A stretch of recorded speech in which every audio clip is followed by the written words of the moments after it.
certainly happen in reverse. It could certainly happen in reverse. What they've done is they've released the genie out of the box. You understand that? They've done something that nobody thought would happen. They've taken a president who was very popular. I got 75 million votes, much more than that, I believe. Mm-hmm. No president's ever gotten that many votes. And they've taken that number of people, and I think you can double it, or almost you can triple it in terms of the feeling. You can't do that. You can't go after people. You know, when you're president and you've done a good job and you're popular, you don't go after them so you can win an election. They've done indictments in order to win an election. They call it weaponization. And the people aren't going to stand for it. But yeah, they have done something that allows the next party. I mean, if I happen to be president and I see somebody who's doing well and beating me very badly, I say, go down and indict them. Mostly that would be, you know, they would be out of business. They'd be out. They'd be out of the election. In my case, there was such pathetic indictments like, I challenged the election. I challenged the election. Everybody challenges elections if they think they're wrong. The Democrats challenged my election in 2016. Almost everybody, they challenged it. Well, nothing happened there. So these are political indictments. These are Biden indictments. And the people get it. They really get it. It's been very impressive to watch. Polls came out today that I'm leading as you know, in Florida, I'm leading Ron DeSanctimonious. I call him that because I got him elected, and then he runs against me, DeSanctimonious. He's a sanctimonious guy, but he's very unpopular now in Florida. I've taken him from popular to very unpopular. I got more votes than him. You know, a lot of people don't know. I got 1.2 million votes more than he got in Florida.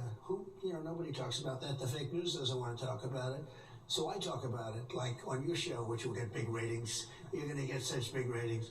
But we're leading him by a lot, and we're leading Biden by a lot. You alluded to it in your first question.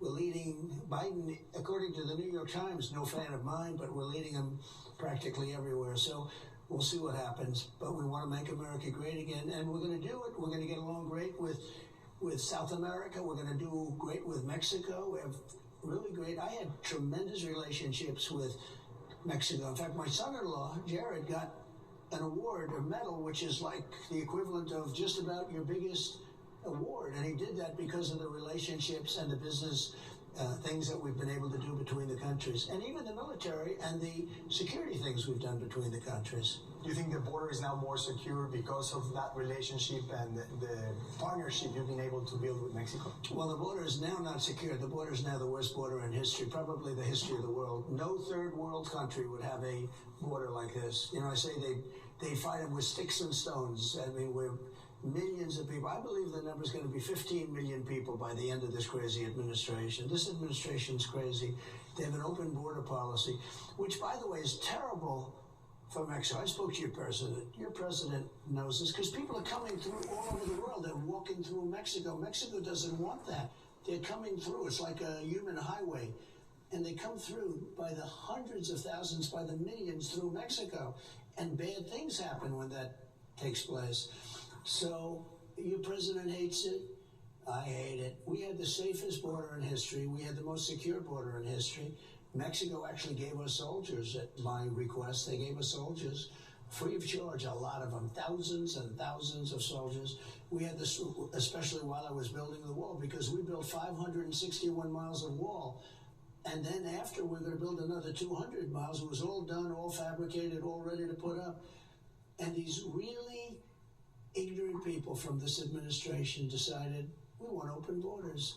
Open borders are very bad, and they're very bad for us, but they're very bad for Mexico also, because everybody from all over the world is walking through Mexico, and to a much lesser extent Canada, but they're walking through Mexico, and you don't want a lot of these people that are coming in to be walking through Mexico. And President Biden promised he would not add another foot of border wall during his administration, but now they're building, I believe, around 20 miles of barrier in Texas. Do you think that's a good decision? Well, they hated to make it because it showed that I was right, but still 20 miles doesn't do much. But they hated to make that decision. You know, I used to give speeches in 2016 because in 2016 the border was very bad.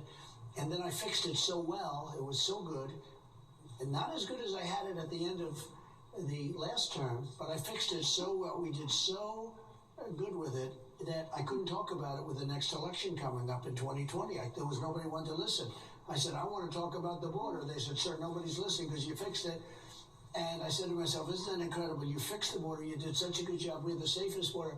We had the safest border in the history of our country by far. And that included drugs, and that included human trafficking. That included everything. We had the safest border we've ever had. And now we have the most unsafe border. Because Biden, what he's done with the border is a disgrace. It's a disgrace. It's not even believable. You would say either to do something like that, you're very ignorant, or you hate the country. Because what it's done, we have 15 million people in our country. Many people come from prisons. Many people come from mental institutions and insane asylums. You know, they don't want me using the word insane asylum. That's Silence of the Lamb. That's Hannibal Lecter. You ever hear of Hannibal Lecter? Not a nice person. But these are people that are very, very disturbed, very, very mentally ill. They're being dropped into the United States. They come through Mexico mostly, but they're being dropped into the United States. Who can want this?